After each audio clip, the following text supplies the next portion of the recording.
Masal heri mpenzi watazamaji, na karibu kwa toleo lingine la kuvutia zaidi la GTN saa moja. Na usiku wa leo mtazamaji, haturipoti tu habari, bali tunafunua muundo wa ajabu wa kuwepo kwa binadamu. Na kwa maneno ya Winston Churchill mkuu kuwa historia imeandikwa na washindi, lakini wajibu wetu kusimulia hadithi zisizosimuliwa. Na usiku wa leo tumeanza kufanya vivyo hivyo kwa kuletea hadithi ambazo zitatia moyo, zitakuelimisha na kuasha shauku yako. Kwa hivyo funga mikanda yako, kwa sababu katika nusu saa ijayo na kuahidi kupeleka kwenye safu ya mihemko na kibunga cha maarifa. Nami nitakuwa na hodha wako Dennis Warutere, na haya mtazamaji ndio tulioyapa kipaumbele. Katika taarifa yetu ya kwanza ni kwamba Rais wa Jamhuri ya Kenya Daktari William Ruto hii leo amewasilisha mustakabali wake kwa taifa katika makao ya bunge la kitaifa dhuhuri ya leo. Rais Ruto amezungumzia mafanikio pamoja na malengo ya serikali ya Kenya Kwanza tangu kuchukua hatamu za uongozi wa taifa mwaka jana. Katika ripoti yake ya kwanza mustakabali wa serikali yake, Rais Ruto amesema kuwa kumekuwa na changamoto mbalimbali zinazoletea vikwazo katika kulainisha uchumi wa taifa. Akizungumzia suala la gharama ya juu ya maisha, Rais Ruto amesema kuwa bei ya unga imeshuka na Wakenya wanaweza kumudu kujinunulia unga. Mwanahabari wetu Wanja Wanjiru anatukunjulia jamvi letu la taarifa kwa taarifa hiyo kikamilifu.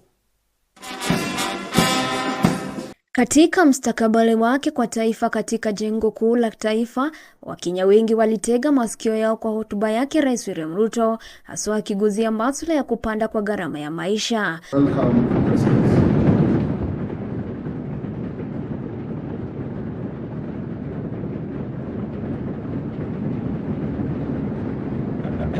Kwenye hotuba yake Rais Ruto amesema kuwa tangu achukue usukani kuongoza taifa la Kenya, madeni kutokana na mikopo imekuwa tishio kubwa katika kulainisha uchumi wa taifa. To bring the national values and principles of governance to life in order to significantly enhance the well-being of every individual and promote the unity, stability, security and development of our country began long before the last election and will endure well beyond our term. Licha ya hayo yote, Rais Ruto alisema kuwa serikali yake imefanya jitihada za juu chini kuhakikishia wamepunguzia Mkenya wa kawaida gharama ya maisha. Amesema kuwa kupunguzia Mkenya gharama ya maisha kumetokana na kilimo cha hali ya juu baada ya kuweka ruzuku kwa mbolea, hivyo kuzidisha mazao ya mahindi kwa wakulima na kuchangia bei ya unga kushuka. A countrywide farmer registration and fertilizer subsidy program that has made available 5.5 million bags to farmers across Kenya. We have progressively reduced the cost of fertilizer from 6,500 to 2,500, increased maize acreage under production by an extra 200,000 acres this year, and enhanced maize production by an additional 18 million bags this year. As a result of these interventions, today a 2-kilogram packet of maize flour is selling at a low of 145 and a high of 175, depending on the brand you buy, down from 250 shillings a few months ago. Vilevile amesisitiza kuwa kwa ukulima wa kahawa wamefanya marekebisho ya kanuni na ambayo itasaidia wakulima wa kahawa. Kwa upande wa wakulima wa maziwa, Rais Ruto amesema kuwa atasambaza mashini za kuhifadhi maziwa na ambapo kila mkulima atalipwa kulingana na ubora wa maziwa yake. Kwa upande wa wakulima wa sukari, Rais Ruto amehakikishia kuwa kutajengwa viwanda 5 na ambavyo zitaleta uzalishaji katika sekta hii ya sukari. Dairy productivity for better farmer returns. The government working with milk processors, and I had a long conversation with them in Nakuru. We are mapping the country to ensure coolers are supplied where they are needed. Soon, farmers will be paid based on milk quality, boosting incomes, and they can also enjoy global market access. Fruit, with our farmers set to earn 4 times advance pay for their crop, from a low of 20 to now Kenya shillings 80, following the allocation of Kenya shillings 4 billion from the Coffee Cherry Fund that was ably facilitated by this House. Coffee reforms regulations will give farmers the necessary representation and weight at the National Coffee Auction. It is my intention to make sure that the auction operates with farmers at the center of it. Kenya is currently restructuring public sugar mills, expediting the leasing of 5 companies for rehabilitation and expansion to boost industry competitiveness before the commercial sugar safeguards expire. The objective includes creating a competitive sector, raising farmer incomes, and enhancing productivity. Hali kadhalika alisema kuwa atajenga soko zaidi ya 400 kwa mama boga, zikiwemo maji, umeme na zinginezo kama njia moja ya kuboresha mazingira, huku akisema kuwa amejitahidi kumaliza janga la njaa linalokumba taifa mara kwa mara. Nikiripotia runinga ya GTN, jina langu ni Wanjiru.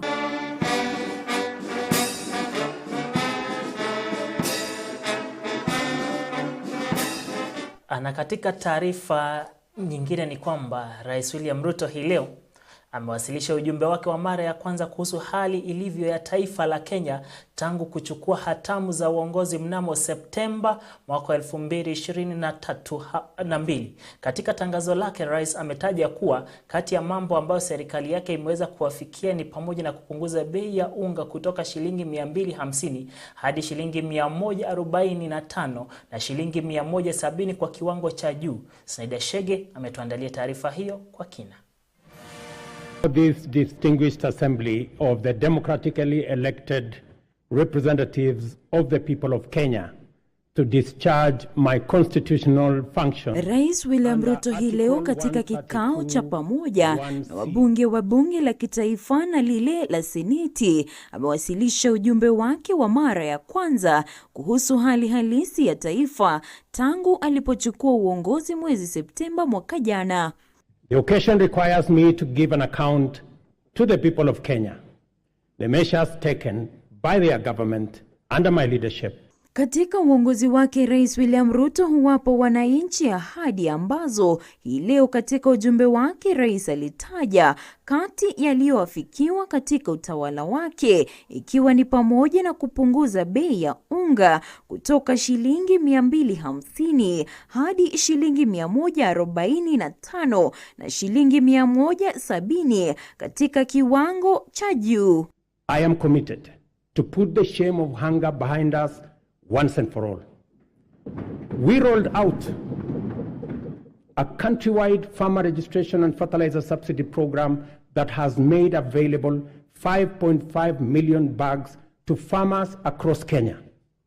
We have progressively reduced the cost of fertilizer from 6,500 to 2,500, increased maize acreage under production by an extra 200,000 acres this year, and enhance maize production by an additional 18 million bags this year. As a result of these interventions, today, a 2-kilogram packet of maize flour is selling at a low of 145 and a high of 175, depending on the brand you buy, down from 250 shillings a few months ago. Rais Ruto alikiri kwamba historia ndefu ya Kenya ya kukopa imefunga sekta ya umma nchini kutokana na masoko ya fedha ambayo kimsingi inazidisha gharama ya mikopo huku ikikwamisha biashara, akidokeza kuwa utawala wa Kenya Kwanza ulilazimika kufanya maamuzi magumu ya kiuchumi ili kuleta utulivu na kuongeza mtazamo wa uchumi wa nchi unaodorora, akisema juhudi hizi hatimaye zimeanza kufua dafu.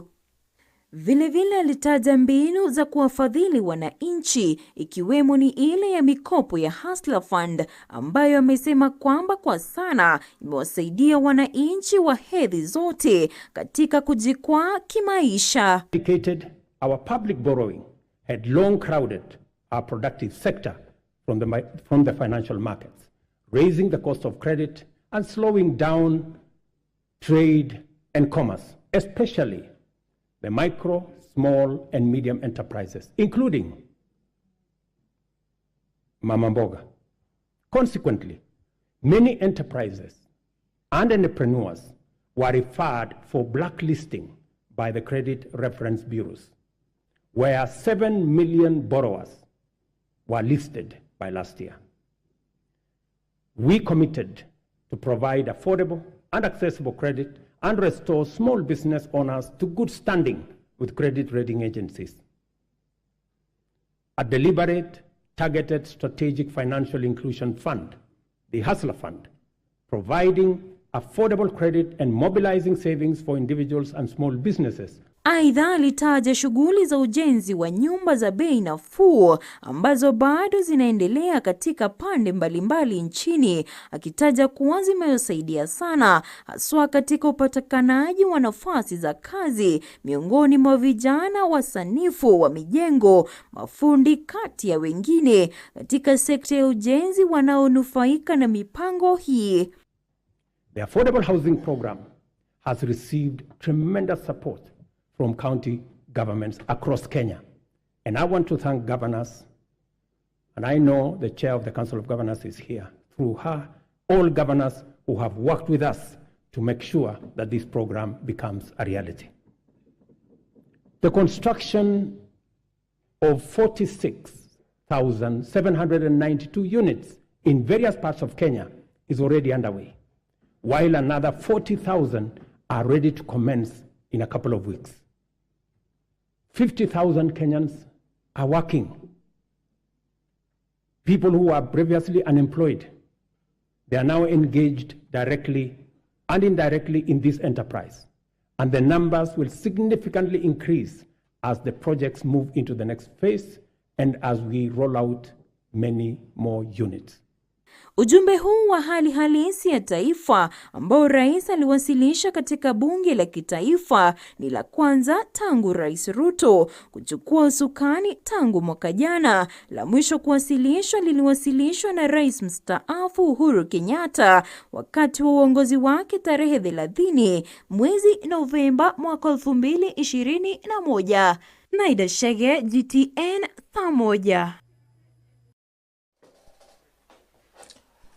Karibu tuendelee. Tukisalia katika bunge la taifa, Rais wa Jamhuri ya Kenya Daktari William Ruto amesema kwamba atazidi kuimarisha huduma za afya huku akiendelea kushirikiana na serikali za kaunti. Suala la afya limepewa kipaumbele katika hafla, kwani mwezi uliopita Rais Ruto alizindua rasmi mpango wa afya nyumbani kwa ushirikiano na serikali za kaunti. Rais Ruto alidokeza kuwa wahudumu wa afya mashinani 1,100 wameajiriwa ili kufanikisha ajenda yake ya afya. Akiongea katika vikao vya bunge ya kitaifa jijini Nairobi, Rais wa Jamhuri ya Kenya Daktari William Ruto amewashukuru wabunge kwa kupitisha miswada 4 ya afya na kuwa sheria tarehe 19 mwezi uliopita ili kuimarisha afya nchini. Sheria hizi ni pamoja na sheria ya kimsingi ya huduma za afya, sheria ya ufadhili wa uboreshaji wa vituo vya afya, sheria ya uboreshaji wa huduma za afya kutumia mifumo ya kidijitali na sheria ya afya kwa jamii ambayo itaruhusu Wakenya kupata huduma bora za afya. Consequently, we have instituted radical reforms in the provision of healthcare services in Kenya, including the enactment of 4 new laws that will anchor the implementation of this bottom-up approach to healthcare. I am tremendously grateful to this House and honorable members for enacting the Primary Health Care Act, the new Social Health Insurance Act, the Digital Health Act, and the Facility Improvement Financing Act. These laws, honorable members, will usher in and guarantee a new era in the provision of healthcare, covering all essential services from preventive, promotive, curative, palliative, and rehabilitative services. Ili kuimarisha sekta hii ya afya, serikali ya Rais Ruto ikishirikiana na serikali za gatuzi imeongeza wafanyakazi katika sekta hii, hivyo basi kuimarisha mazingira ya afya.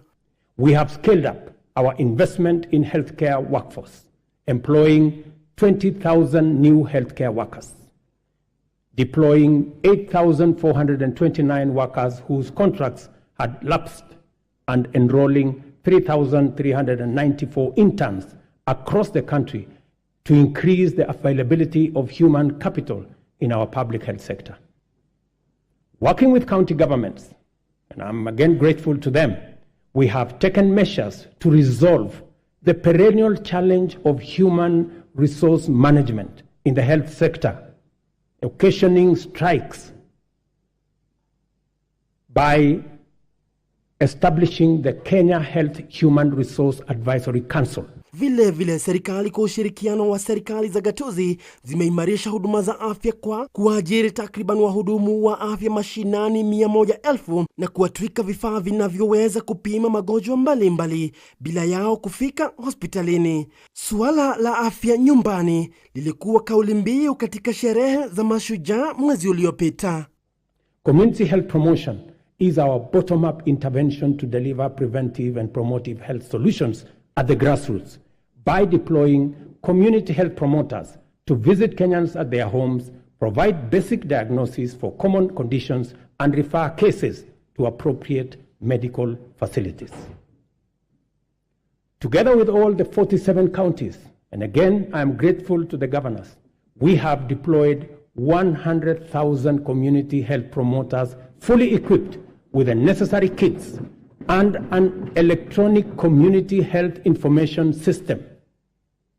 In the last 1 month, CHPs have attended to 1.2 million households, just in the last 1 month. Aidha, suala la ukosefu wa dawa, Rais Ruto amesema kwamba limeshughulikiwa kwani idara ya KEMSA imeimarika. Nikiripotia nyumbani mwa vipaji na talanta, runinga ya GTN, jina langu ni Victor Gadhumbi. Mtazamaji, taarifa hizo kuhusu mustakabali wa taifa letu la Kenya zinatukamilishia awamu yetu ya kwanza ya taarifa za GTN saa 1 na kutupatia fursa fupi la kuingia madukani. Usibanduke, maana tutarejea kwa taarifa nyingine zaidi.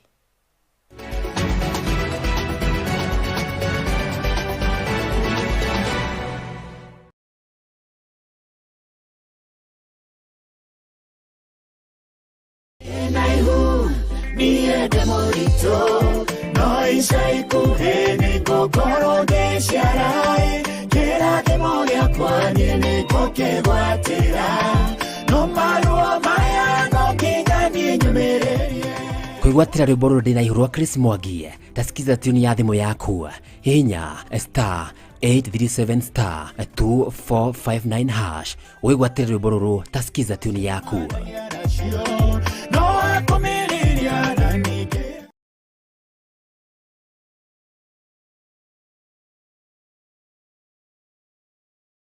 Hii ni kazi tuliomba wananchi, na ukitaka kufaidika pole pole. Hata bila ya wananchi, sisi ndio tuliokuwa na uwezo wa kukuweka wewe hapo. Na vile ulimwambia, ni lazima asikie vile tunamwambia, sababu tulifanya kazi kubwa sana kumpeleka kwa ile kiti. Huyu bado ni mwoga, ndio nikakwambia ni mtoto, sisi tumefanya mengi. Kitu iliyoko tuzidi kuweka pressure kwake. Stahiki gavana anauza drugs. Ninapigwa vita sana.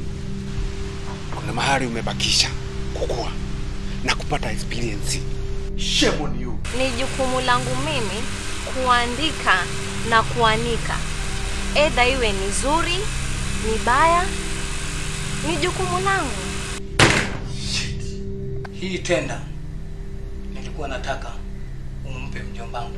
Mimi gavana, jamani. Mimi gavana. Naingilia wapi?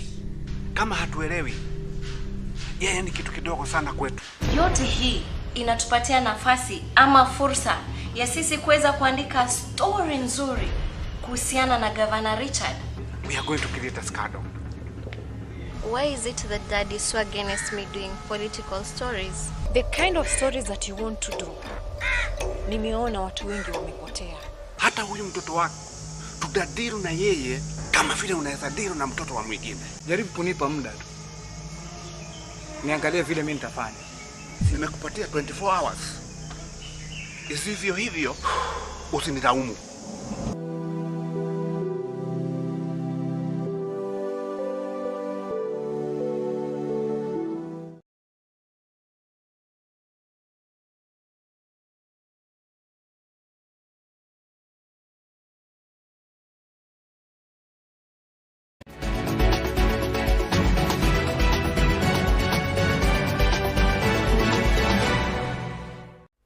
Karibu mtazamaji, tuendelee kupashana.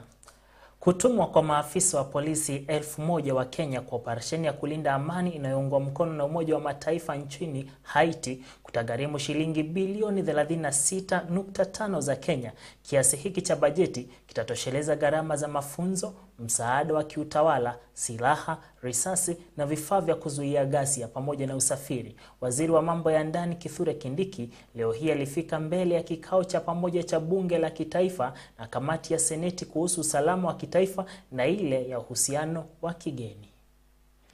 Units. Under the headquarter team, we shall be the overall command of this mission. And we intend to have an officer not below the rank of an assistant inspector general commanding the mission. We shall have a chief of personnel at the rank of a commissioner of police, a chief of staff at the rank of a commissioner of police. The deployment, I would like to inform the Joint Committee that the philosophy and framework underpinning this deployment is anchored on the responsibilities of Kenya as a member state of the United Nations and as part of the global community of nations. Over the years, the United Nations has always exercised collective security arrangements, and I am proud as a Kenyan to say that in the history of the United Nations, our country has been a leading participant in offering global solutions from time immemorial. Particularly in the last 40 years, Kenya's footprint in international peace support and security arrangements within the global community have been consistent. And no wonder, therefore, Honorable Chairs, that our country was requested to provide this leadership for the world, to demand that the world also must support us because we have our own issues which we require some kind of reinforcement, solidarity, especially our war against terror. That decision. Na katika taarifa nyingine ni kwamba wanafunzi wamehimizwa kuzingatia mafunzo ya kiufundi kwani ndio mwelekeo wa nchi. Huu ni wito ambao umetolewa katika ziara ya wanafunzi kutoka kaunti ya Marsabit ambao wametembelea chuo cha kiufundi cha Mukurweini kilichoko katika kaunti ya Nyeri. Mwandishi wetu Waringa Wanguya ametuarifu kikamilifu. Ni katika chuo cha kiufundi cha Mukurweini ambapo wanafunzi kutoka kaunti ya Marsabit walitembea ili kujua mengi kuhusu chuo hicho. Wanafunzi hawa walifika katika kaunti ya Nyeri siku 3 zilizopita na mwanzo wakatembea katika chuo kikuu cha Kimathi na seminari kuu katika kaunti ya Nyeri na mwisho wakatembea katika chuo cha kiufundi cha Mukurweini. Samuel Mwangina ambaye ni mwalimu mkuu katika chuo hiki alionyesha kuwa na furaha isiyo na kifani na kusema kuwa wanafunzi hao wamesoma mengi kuhusu chuo hiki, kuona wengi wao wana matumaini kuwa watajiunga na chuo hiki miaka ijayo. And today we are happy. We have hosted our partners all the way from Marsabit County. We are hosting Father Aurelio and Father Stephen. Together with the community of Marsabit, we have children who are in primary school from grade 4 up to standard 8 who have just completed their KCSE examination, and they came for a tour so that they can be exposed to what is in the TVET sector, and they chose Mukurweini to be their institute of choice. Sisi ya Nyeri na ambaye aliwapa mwaliko wanafunzi hawa kutoka diocese ya Marsabit alielezea vile kutembea kwao kutabadili maisha yao na kuwapa uwezo wa kukuza kiakili na pia kufanya utalii katika kaunti tofauti. This visit has been born out of friendship that we have, myself with the parish priests who serve in those parishes over a number of years, and during the interactive visits that we did back in the years of COVID, I realized that an exchange program of exposing the young ones from the county of Marsabit in Nyeri County could bear fruits in the life of the young people, especially helping them to make what we call a mindset transformation. Padri kutoka Diocese ya Marsabit alielezea vile ziara hiyo ya siku 3 imekuwa ya manufaa zaidi kwa maisha ya wanafunzi hawa kuona wamesoma mambo tofauti na yale yako county yao. Here with the children from Forole Primary School, also Torbi Primary School. We are 2 parishes and several schools together. Our trip started on Monday. This week is an educational trip to expose these children after their exams, grade 6 and grade 8. We are staying here for 3 days since Tuesday up to today. This is the last day of our trip. Hao walikuwa wanafunzi kutoka Marsabit na ambao walikuwa wamekuja kutembea katika chuo cha kiufundi cha Moja na ambapo walikuwa wakifunzwa mambo mengi kuhusu maisha. Waringa Nguya, runinga ya GTN.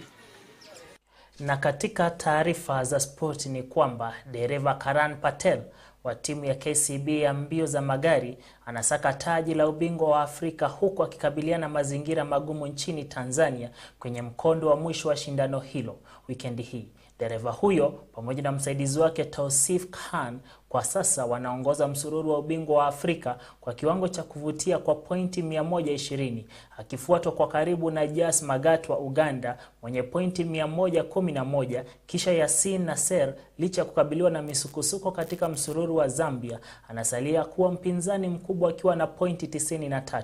Kumaliza katika nafasi ya 3 za juu kutampa Karan taji moja kwa moja linaloonyesha ari ya mwanariadha huyo kutoka kwa ubingwa wa KNRC mwaka wa 2023 hadi bingwa wa mashindano ya mbio za magari mnamo mwaka wa 2023. Wawili hao wameondoka kuelekea Tanzania kwa ajili ya mashindano yanayosubiriwa kwa hamu yatakayoanza Jumamosi hii na kilele chake Jumapili. Madereva kutoka Kenya, Uganda, Rwanda, Burundi, Zambia na Tanzania wanatarajiwa kuchuana vikali huku mtihani mgumu ukisubiriwa kwenye mzunguko wa mwaka huu. Baada ya mbio hizo nchini Tanzania, Karan ataanza matayarisho yake ya mbio za safari za ubingwa wa dunia almaarufu WRC mwaka 2024 na mashindano hayo yanatarajiwa kufanyika Machi mwaka huo mjini Naivasha nchini Kenya.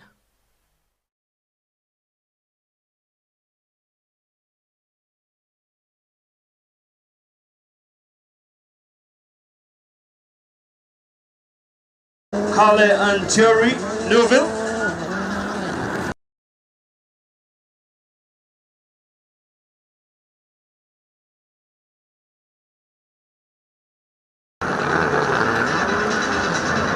The stage run, the first stage run, coming to a close. Mtazamaji, taarifa hiyo ya spoti nayo inatukamilishia taarifa zetu za GTN saa 1 na toleo hili lisilosahaulika la GTN. Ni matumaini yangu kuwa umetekwa na maajabu ya ulimwengu. Kumbuka kuwa chanzo pekee cha ujuzi ni uzoefu. Kwa hivyo nenda huko nje ukajionea ulimwengu. Fanya mabadiliko na uwe na mabadiliko unayoyataka na kuyathamini kuyaona. Mtazamaji, kwa pamoja tunaweza kuunda kesho iliyo angavu. Asante kwa kujumuika nami usiku wa leo. Na natarajia kukuletea taarifa nyingi zaidi na za ajabu zinazounda ulimwengu wetu. Hadi kesho Ijumaa, uwe na jioni nzuri na uwe na hamu ya kutaka kufahamu. Nimekuwa wako Dennis Warutere. Usiku mwanana.